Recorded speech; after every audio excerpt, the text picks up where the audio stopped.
Hello everyone, and welcome to this episode 11 of the Look Out Sir 40k podcast. We've gone all Christmassy because 'tis the season, and also because we went to Grand Tournament Heat 3 at Warhammer World for the Warhammer 40,000 Grand Tournament, and we spent quite a considerable amount of time talking about it, and it turns out it's incredibly complicated to get about 6 hours of content onto YouTube.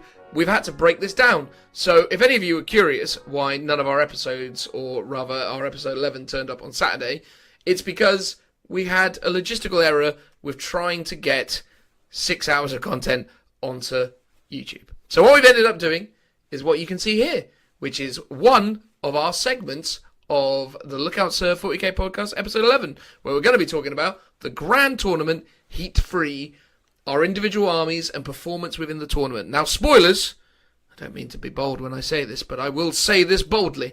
I did win that tournament, which is quite incredible. And if you want to hear about that, that'll be in one of the episodes. Funny story, the way I'm kind of recording this is I'm using this same pattern at the start of every one. So if you've had to listen to this 5 times over, sorry about that.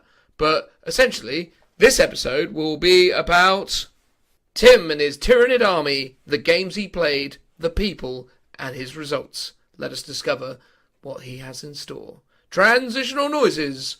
Woo! Hey everybody, welcome now to the opening segment of this thing we're doing, which I should have explained in the intro, although funny story, I haven't actually recorded that bit yet, so we'll get around to that and see how that all turns out in due course. But kicking off the proceedings, I believe, although again, haven't edited this all together, but I'm pretty confident it's going to be Tim, because I'm now introducing him and saying it'll be the first segment. So if he's not, this is all going to seem really silly. So we're kicking it off with myself, Dan here. Joe is lingering in the background also. Lingering like a bad smell. Beautiful, beautiful. So me and Joe are going to talk in concert with our good pal Tim as he tells us about GT Heat 3, his army, the performance he had within it, and all of the corresponding little moments that made up his fabulous weekend sitting and standing alongside us in Nottingham. Does that sound like a plan to you, Tim? Oh, it sounds amazing. I'm looking forward to it. There you go. You seem super chipper, which is a lovely thing. Ah, well, always try to be. Absolutely, absolutely. I feel a little bit run down now, if it's not entirely obvious. But how are you feeling, Joe? Are you in a healthy mood? I feel pretty good. Pretty good today. There you go. Just me. Dory. So, Tim. Yes. What did you bring? So my list didn't actually change that much from the last podcast that I was on. But just to run through it again quickly, I had a Neuronthrope, who was my warlord, and changed that to Synaptic Linchpin for the extra range on Synapse, a Hive Tyrant with Devourers, and then 2 sets of Warriors with Lash Whips and Bone Swords with Death Spitters and Barbed Stranglers, a set of Ripper Swarms, and then a unit of Hive Guard, an Exocrine, a Tyrannifex, and a Harpy, and a Morlock, and that was the battalion detachment with Kronos. And then I had a patrol detachment, which was running Kraken, and that was a Brewlord and 16 Gene Stealers. And that was the list I took to the GT, and oh boy, do I wish I took a different list, but we'll get into that. Are you suggesting that the list you took wasn't very good? Yeah, but I knew that already. I did say that last time. I guess maybe I should have taken a more of competitive list, but yeah, down to time and money. There's only so much I can do, and trying to keep the aesthetics of the army going as well is also a bit of a time constraint. So on to Chapter Approved 2018. Let's plan for that. There you go. Is that going to drastically improve things for you? Yeah, like a few units have actually come down in points. So the Exocrine, the Broodlord, the Neuronthrope's gone up, which is a bit weird. The Tyrannifex has gone down, but there's other things as well that have gone down, like the Leaper, and the Harpy and Crone have come down as well, which is semi-interesting. So I was actually going to chin off the Harpy in total, but I don't know now. We shall see. World of mystery. There we go. How does that list sound to you, Joe? Does that fill you with confidence, joy, and excitement?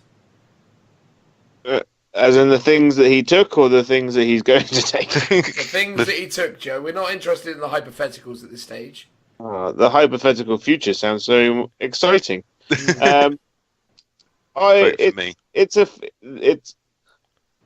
not a great list, but it's a good list.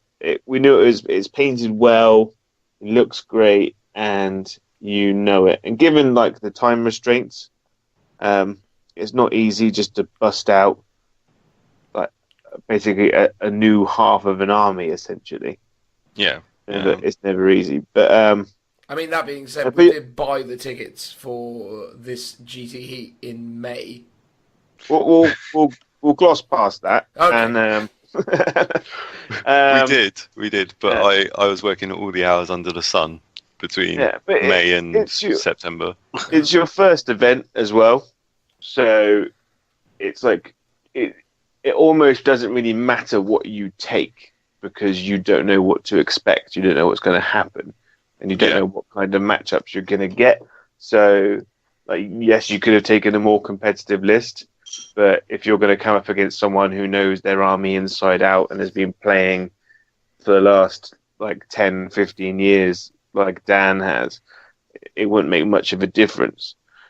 So this is almost like a trial run for the next GT. Does that make sense?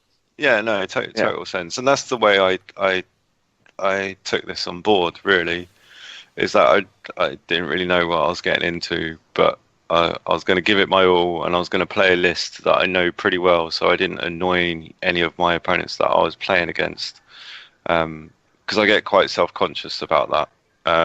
Like, I'm going up against people who have played numerous games or numerous GTs, and they're there to have a good time, but also to play, I guess, a good game as well would be the right word to describe it. A free-flowing game, something that doesn't stop and start all the time.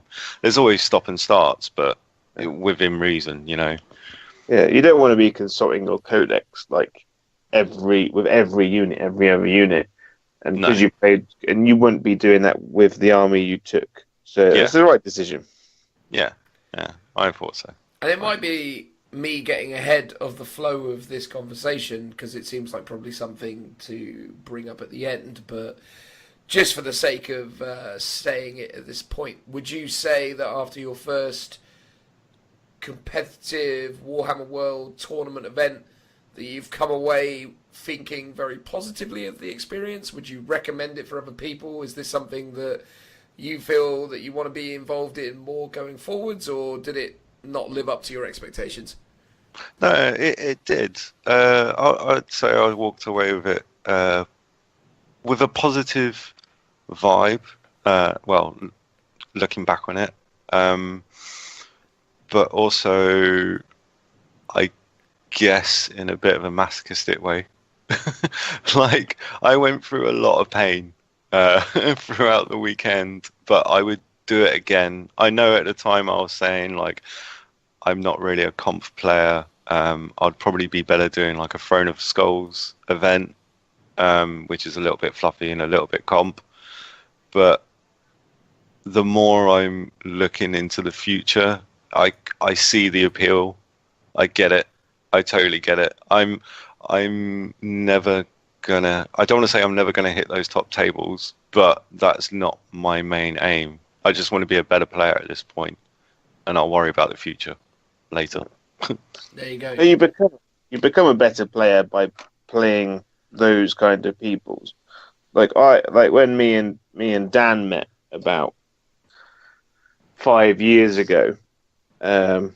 I thought I was a fairly competent player, but then Dan came into my house and showed me that I wasn't. But by playing against Dan who is a very good player who beats me a lot, I have learned a lot and I have improved. And I've gone to more events and done more things, which has then taught me even more and how to play. So, yeah, by masochistically throwing yourself into these kind of situations, you will improve. Oh yeah, yeah. That's the way I look at it. I look at it with a smile on my face Yeah. and an enjoyment in a weird Yeah. kind of sense of humor, I guess. Yeah, I mean, Joe's absolutely right, though. It's all about the process, right? I mean, on my side of things, I started getting into. Well, I used to go to tournaments years and years and years ago, but then I fell out of it because it just didn't really fit with what I was doing at that time, money and lifestyle and all that stuff. It just wasn't something I was all that able to invest in for a while.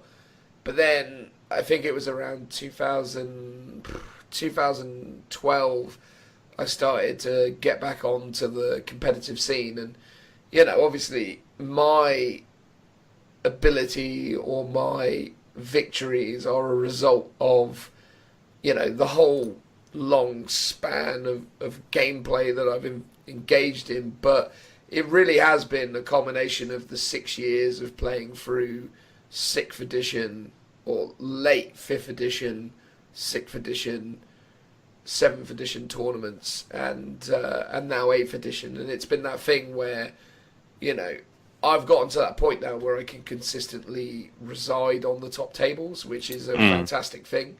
And when you consistently reside on the top tables, you play great players and you see the best strategies and you work it out more and more. And and what I love about the Swiss system and what I love about what they're doing with the GTs is you're always sort of playing at your level, so you can make improvements and you can come away from the events and go, that's given me actually a lot to think about, and actually this works and this doesn't work, and you come away with loads of ideas about how you play, what you like, and what you want to do more of. And I think that's super cool. I think coming away from events, the spark of excitement that you get where you're like, oh, I can make the army better if I just did this and if I just do that.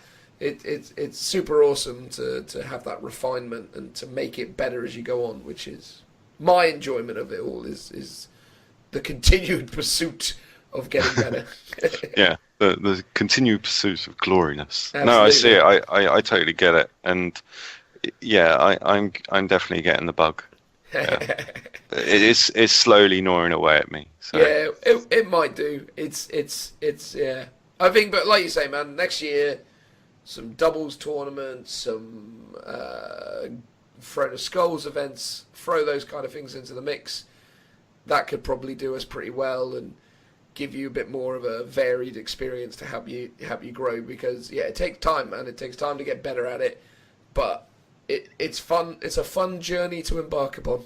Definitely. I'm looking forward to it. I'm looking forward to flicking through the 2018 CA and and working out an army from that. Fantastic. Well, should we not talk about game one? Yes, let's talk about my first game. So I rocked up on Saturday morning after registering with you fine gentlemen, and then I went into the big hall, saw the big screen, noted my table, trundled on over, and then I faced an Eldar army. And I didn't lose dismay at the start, because I thought, no, I'm going to give this my best shot, and that was the attitude I took for the whole weekend. So I played a lovely guy called Jody, and he had an Eldar army, and he was running 2 fire prisms, 5 scatter bikes, and 2 sets of reapers with 2 guardians, and a wave serpent, if I remember correctly. And this was resupply drop.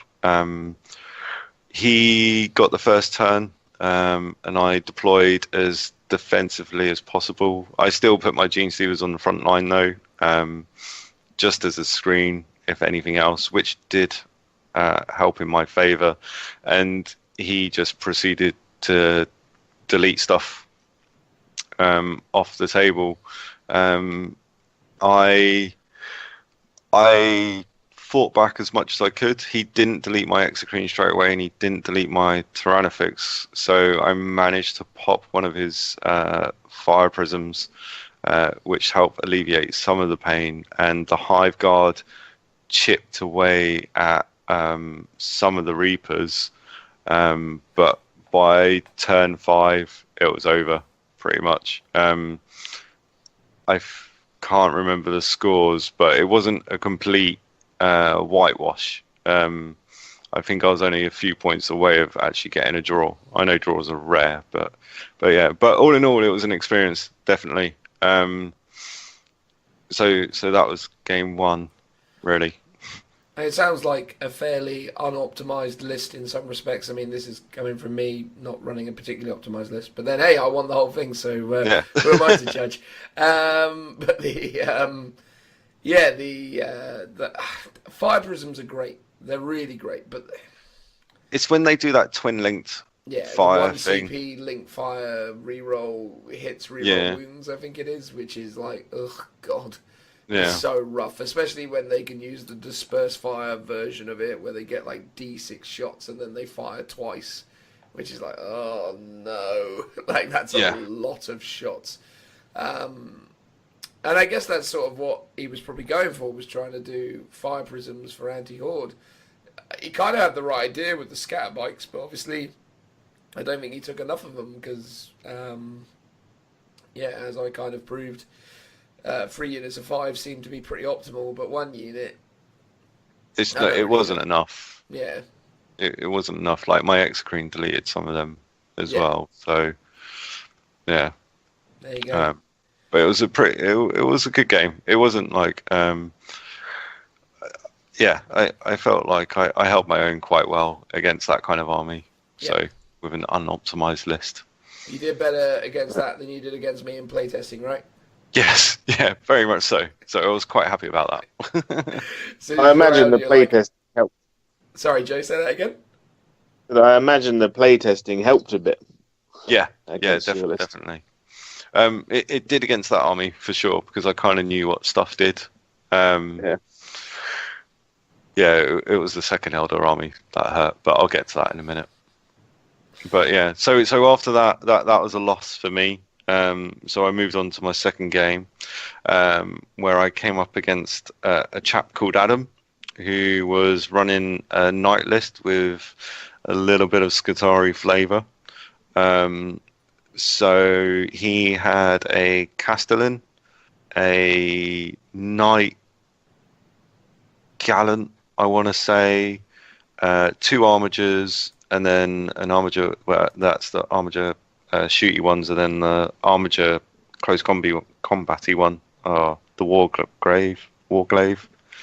And then 2 units of Rangers and a Dune Crawler. And this was for the mission Ascension. And we got the 2 quarter deployments. So I stuck my Gene Stealers on like the left-hand side where he couldn't really shoot them or see them, and he would have to move to be able to do that. And then I had my big stuff at the back. The Harpy was out in plain sight just to draw his fire towards it. And then my warriors and my Hive Guard. Well, my warriors were out on the flank, and then my Hive Guard and Neuronthrope were at the back, sitting pretty. And obviously I have the Morlock and Rippers and Hive Tyrant to come in from deep striking as well. So he got it first turn again, and he moved everything up as much as he could. So he was moving his units towards the objectives. The Warglaive was coming on my right hand flank. The Castellan was just coming straight for me and shooting everything he could. Same with the Dune Crawler. And yeah, I just weathered it as best I could. So on my turn 1, I managed to get my Gene Stealers into his unit of Skitarii, which was screening off towards his Armigers,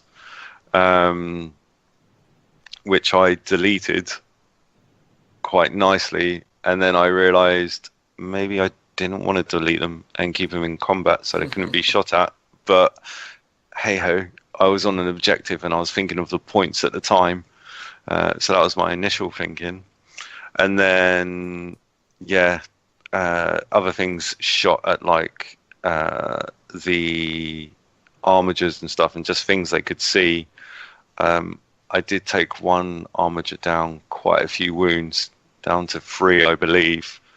And I just ignored the Castellan and the Knight because I just felt like there was nothing I could do about it. And so, yeah, he shot me back with like one of his missile things, and then all the cannons and everything else, and continued to like delete my warriors. A few of my quite a lot of my gene stealers by that point.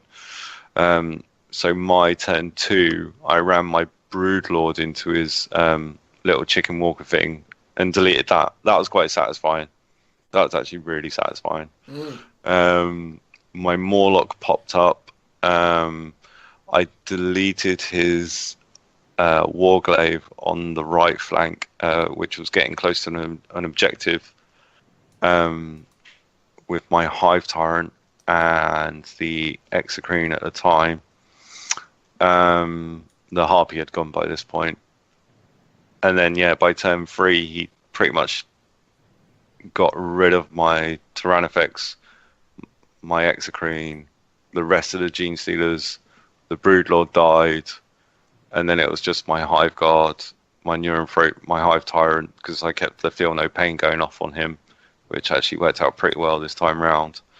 And he just made his way onto objectives. And so by the end of it, yeah, it was just to and fro, and then it ended up in a draw because he didn't get Line Breaker. Oh, no Whereas way. So because it was the corner deployment, you know, where you got that like weird semicircle. Yeah. And then it goes straight down. Yeah, he was like 3 inches out and he forgot to advance. So we drew. Wow. Which I was really grateful for. Well, absolutely. That's not bad. Yeah. And all I had left was my Neuronthrope by that point. Like, so he either had to table me. Having a draw out of that is pretty impressive. Yeah, I was really chuffed with that. Going up against the Knight list, like, I had that sense of dread, but, you know, stiff upper lip and just got on with it and just played it as well as I could. So yeah, pulled that out. So that was really mentally draining, which then put me up to my 3rd game of Frontline Warfare, and that was against my 2nd Eldar list, and this list was horrible. This was, if I remember this correctly, I remember what it did, but yeah, 15 Shining Spears, or was it 10 Shining Spears? The jet bikes with spears. Yep, Shining Spears. Shining Spears. The 2 squads of Max Reapers, and again, Guardians, Eldrad, and he was playing Ynnari, and he got the first turn. Did he not have any Ynnari characters, though? Yeah, he had the lady with the cape. The cheap one, 5. Not to like disprove your draw last turn. What was this Eldar player? What did he come up against? Game 1 and 2. Oh, I didn't ask. To face you, if that makes sense, because that sounds like a bit of a hard punch in Eldar list, especially with Ynnari. But we'll talk about that. yeah, we'll talk about that in a bit. Unless I might be getting my turn. I might be getting game 4 and game 3 mixed up. Oh, really? Yeah. Well, you know what? Only you remember what you played game 3. Just make it up. This was your game 3. Yeah. Hang on. No. I'm just trying to remember the day. Well, it was either Saturday or Sunday. No, it was. Yeah, I played the Eldar list. Yeah. Yeah, I did play the Eldar list, really which was really weird. Draining, wasn't it? Game 2. Yeah. Game 3. Played the Eldar list. And he was just soul bursting his stuff all over the place. So he soul burst his jet bikes in the first turn. So getting that one-off charge again. I used my Gene Stealers to screen it off. How did he soul burst his jet bikes turn 1? Don't they have a psychic power? Yeah, Oh, he used the psychic power for it. Fine. Yeah, So yeah. he got a double move out of him because of that. yep. Right. Okay. So he got the double move, and because it was that corner deployment that we had, and I was trying to get in range of everything that he had and have like my warriors on the flank, which was poor deployment on my behalf. I should have made him come to me. Mm. Yeah, I had my warriors like just capturing points in my objective, in my little deployment zone, trying to hang on as much as I could. So it does come down to my deployment because It's weird Yeah. though, isn't it? Right. So he soul bursted the stuff to get it across to you, yeah, and then what? He charged you. yeah, Did he soul burst him again? no. Fine. Okay. No, no. So he didn't soul burst when he killed you. No. Oh, right. At least he had that in order. Yeah, so he did that turn one. Oh, he had a wave serpent as well. Anyway, yeah, so he did that turn one and smashed into my gene stealers, which then consolidated into my exocrine, so that couldn't shoot or do anything. And in the way it was deployed, I had nowhere to move because it was right on the back of the board. And so it was just an uphill struggle from there. I tried to fight back as much as possible, using my harpy to get rid of with the Reapers wherever I could, and my Hive Guard as well. But on turn two, he was soul bursting his Reapers to do the movement thing, so they could come out, shoot, and jump back in again. So basically being Eldar Tau, just to get within range of stuff and then run back into a building. So, okay. So how does that sequence even work with soul burst though? I mean, again, not to say that you're No idea. it wrong, because there's a movement phase, then there's a psychic phase, which I guess he's shot in with soul burst. Mm-hmm. And then he moved again somehow. Somehow. Isn't there isn't it that fire and fade stratagem? Yeah. There is a fire and phase stratagem. He could have used that, but see now this is the problem with and again, my thing is with Yunari is I don't play him because it's just such an ambiguous mess. It's just horrible playing this army because none of it makes sense in the most basic terms. It's like, and your opponents just sort of accept the fact, it's Yunari, I suppose they can always just do this mad nonsense, and it's like so many people see me, and again, maybe you're just misremembering certain things or not quite putting it across correctly, but that just sounds all sorts of weird. Yeah, maybe so. And I guess it's a bit of the stipulation that it's Eldar, so I'm just like, well, it's Eldar, so I guess. Yeah. I don't know any better. Like, I would have to read the codex to...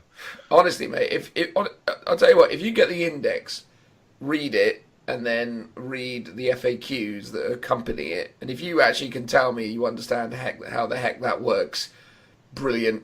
Good on you. It's such a messy rule set. They need to get rid of Yunari the way they are. I just think Yunari need to give something else. They need to be like fearless, or they need to be 5 up, feel no pain, or they need to be something different. This weird double activation stuff is just such a horrible mechanic that... Yeah. Well, what was the special rule they had? Wasn't it that, like, the whole army can deep strike or something?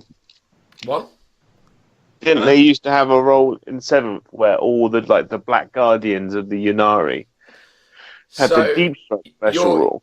Yeah, so you're confusing Yunari with the Black Guardians, which happen to feature in the same book. So you could either have a Yunari army, or you could have a Black Guardian army, or you could have any number of different armies. But Black Guardians, they all have the deep strike stuff, yeah. Yeah, maybe they can combine those two. Honestly, what they need to do is come up with a very specific series of faction rules for them. They need their own book. They need their own units. They need to be the 4th proper Elder army, not this weird hodgepodge of different stuff that comes together to make this really mad rule set that doesn't work because it's horrible. Like the double activation stuff that they've had is just so stupid. It doesn't make sense to anybody, and as such, people like yourself, Tim, who doesn't fully understand how certain things are working, can get really kind of bamboozled by the way these people play these armies. And I'm not to suggest for a second this guy was potentially doing anything wrong, because even someone like myself who has tried to understand what all this Ynnari nonsense is about still looks at it going, sorry, what now?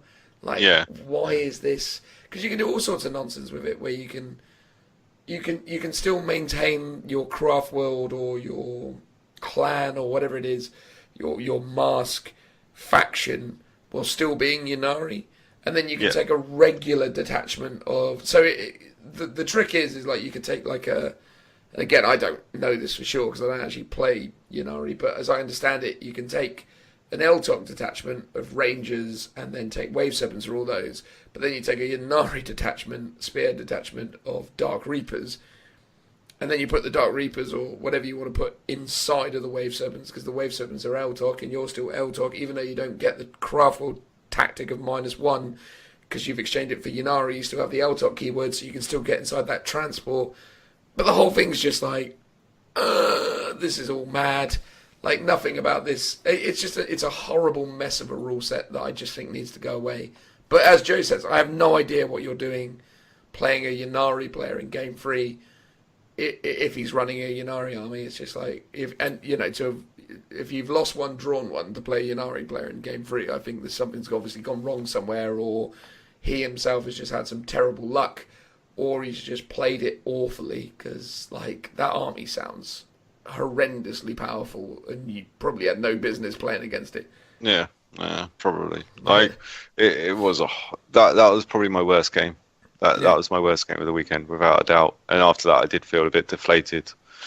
So yeah, I'm not sure what happened there, because on day 2, all fresh and bright-eyed and ready to take on the world again, I actually I walked up to the table and it was against my drawn opponent, my opponent 2, and so we had to go talk to the organisers to get them to swap us around. So they did, and so I ended up facing a Custodes player next, which I didn't actually feel too bad about. Like, I was still scared, but after the chats we had, I understood what the Custodes do. I know what to deal with, and I just took it from there. So it was the Dominate Destroy mission, and we had Hammer and Anvil's the long table one, isn't it? Yeah, long table one. Unless, of course, it was Spearhead, which is the long table edge with a point. It was Spearhead. Because we both deployed. He had. Sorry, I'll go through his list. This guy was. The last guy was called Dan as well, and this guy was called Ian. And Ian had 3 sets. 15 of those custody bikes. So 3 sets of 5 sets of 3. That would be it. A shield captain on a bike, the shield warden or shield captain on foot, and I can't remember if it was 2 or 3 units of just custodes on foot with guardian spears. But he deployed all his bikes up on the front line as close as possible. I deployed all my gene stealers up on the front line as close as possible because I won it the first time, and I wanted to see what my gene stealers could do against them. So I think, just to interject, so I think this is the Ian I played game 1. So his army list was 1 Vexilla, 3 units of 3 Custody Guard, 2 shield captains on bike, and 3 units of 3 bikes, and some other stuff. I can't remember the details, but yeah. If he had assassins, then it's not him. He had no assassins. Oh, okay. Then it might have been the same guy. Ian. Yeah, so it must have been the same guy. Yeah. Quite tall. It's gingery-ish, maybe. Yeah. Yeah. Works for a university. Yeah, that's him. Yeah. Yeah, that's the one. He was a nice guy. Real nice guy. I had a great game against him. Well, I say I had a great game against him. I didn't have a great game against him because I didn't really have a game against him, but I enjoyed hanging out with him for the hour and a half we were chatting before his army got tabled. Well, there you go. So he deployed on the front line, and I deployed on the front line, hoping to get the first turn. And then I deployed all my heavy hitting stuff at the back, and my warriors on the flank just to push up to get objectives. He got the first turn and charged into my Gene Stealers, so they didn't last long. But I did delete all his bikes in retaliation over the next couple of turns with my Tyrannifex and Exocrine, because he just ignored them for some reason. He kept on trying to chip away at my Hive Guard that were in a building with my Neuronthrope, which I thought was really odd. Yeah, and he chipped away at my warriors as well, probably because they were sitting on objectives. But that game went on until turn 5, and I lost by 1 point. Yeah, that was slightly annoying. That's painful, that is, isn't it? Yeah, because I deleted all his bikes, which I felt really good about.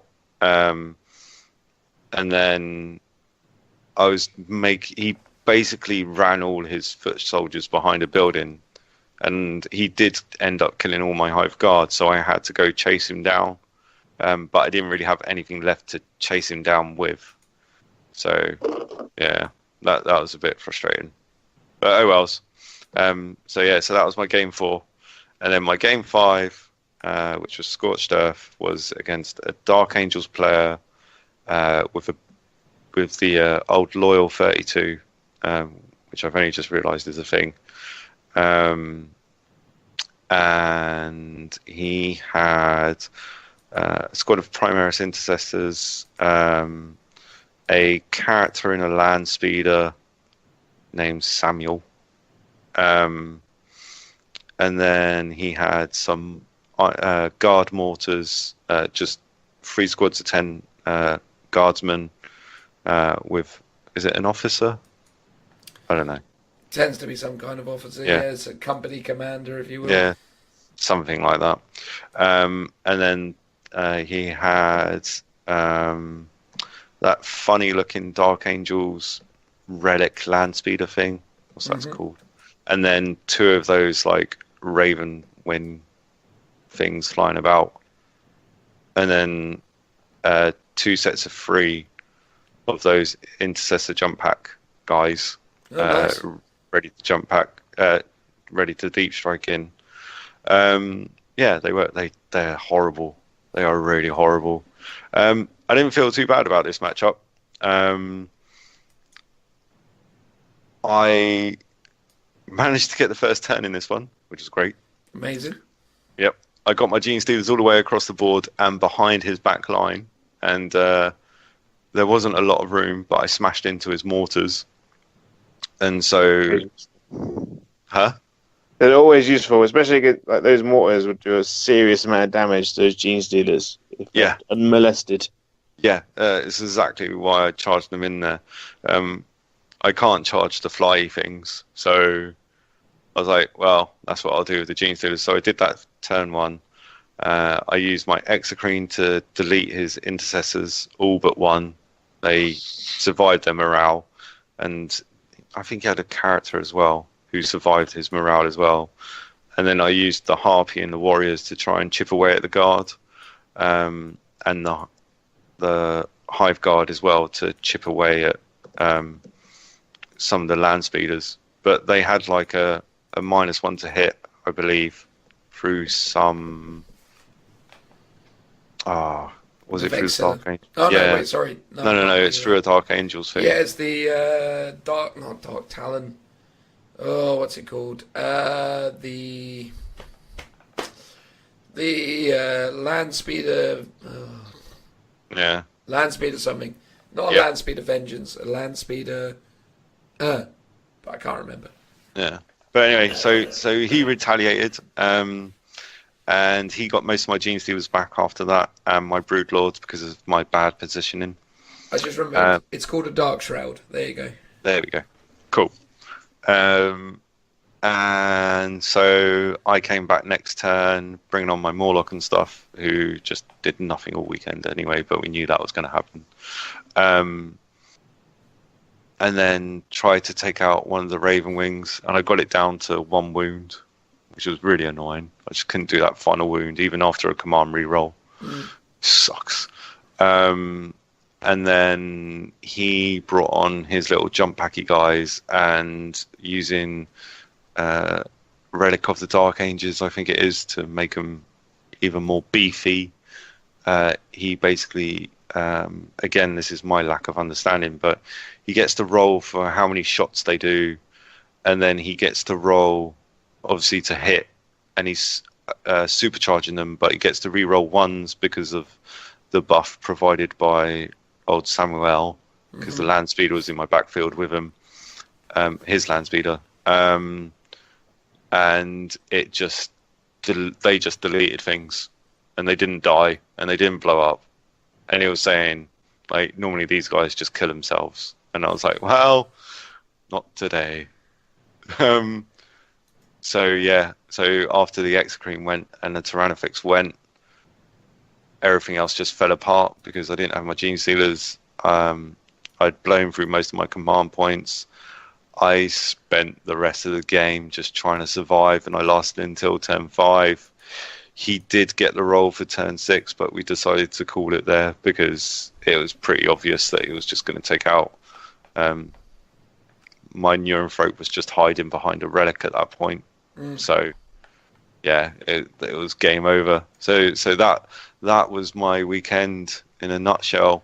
4 losses, 1 draw, but 5 favourite game votes though. They obviously all felt sorry for me. There you go. And there you go. 3 best painted. So yeah, That's an achievement in its own, getting 5 favourite game votes. That's Yeah, really yeah, cool.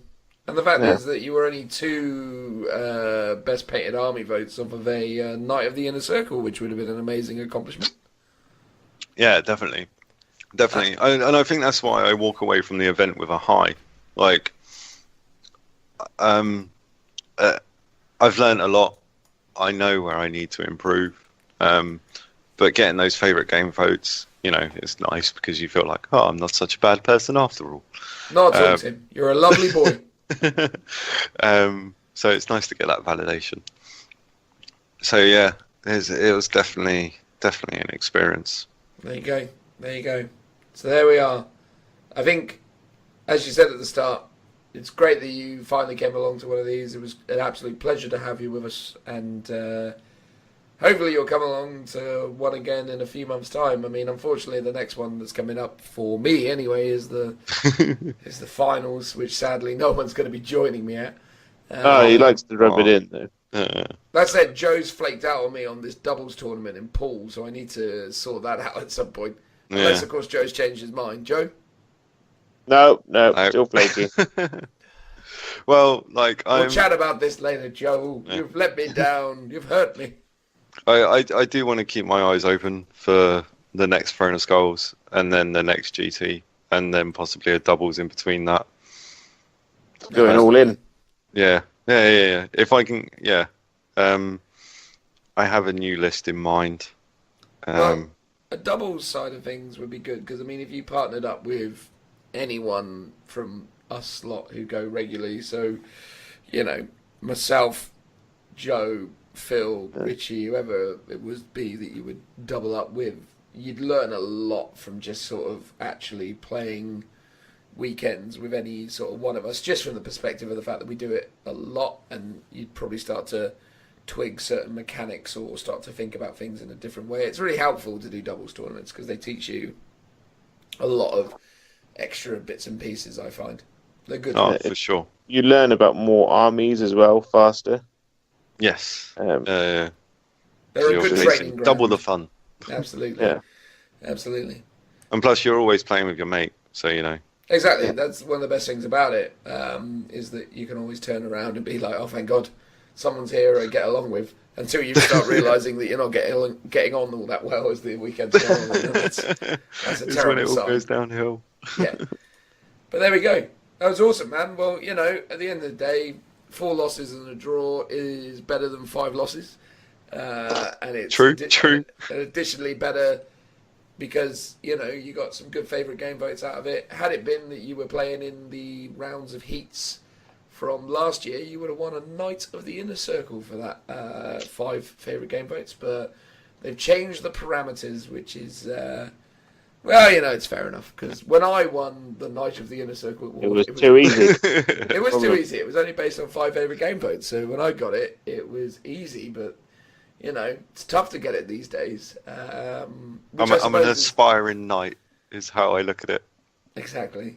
I'm a squire at this point. I'm a squire of the Inner Circle. That's it. You're a knight armiger, as it were.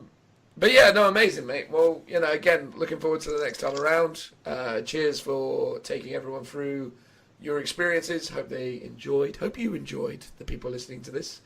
And we'll move on now to whatever comes next. A transitional noise. I guess I'll do it because I'm talking, innit? Yeah. We'll make a weird boobly noise. Boo! Toodles. Bye. And that there concludes this segment of the Lookout Sir 40k podcast, episode 11. Thank you as always to everyone who supports the show and checks us out here on YouTube. If you would like to listen to the show, or the podcast rather, in its entirety, please go over to Spotify or iTunes or any of the other available podcast platforms and check us out in our entirety. Otherwise, there will be other episodes of this broken down into all the various sections here on YouTube. So if you'd like to listen to more of the content from the Grand Tournament Heat 3, please either check out the full podcast available on all the various podcast providers that we work with. Not to say we work with them, that would imply that we're actually getting some sort of revenue out of this situation, which I assure you, we are not. But nonetheless, check us out on all the podcast platforms that we choose to pay to put ourselves on. And obviously, please let us know what you think throughout the process and so on. We're always appreciative of the comments and obviously, really appreciate all the support. So this potentially is the last podcast that we'll put out in 2018. There is talk of us doing some kind of roundup thing that may or may not end up on the YouTube channel / podcast providers before the end of the year, but I have to be honest, I'm not entirely hopeful, so I wouldn't want to promise it, but I will throw it out there as something that might happen, because you never know what might happen. Depends how we feel and how it goes. But we really hope you've enjoyed our roundup of Warhammer World's Warhammer 40,000 Grand Tournament Heat 3. Obviously, huge thank you to Games Workshop and to Warhammer World for putting on what was an absolutely fantastic event. Me and all the guys absolutely loved the weekend. We had a fantastic time, and as we've probably laboured the point throughout the process, we would encourage any one of you listening to this, if you're able to do so, to attend some in the future, because they're super fun. So with that all said, thank you very much. Have a fantastic Christmas and or New Year's, depending on how this all goes. As I said before, we don't exactly know. But nonetheless, hope you have a great one. Thank you very much for all the continued support, and we'll hopefully chat to you very, very soon. Cheers, guys. Bye-bye. Bye. Bye, bye, bye.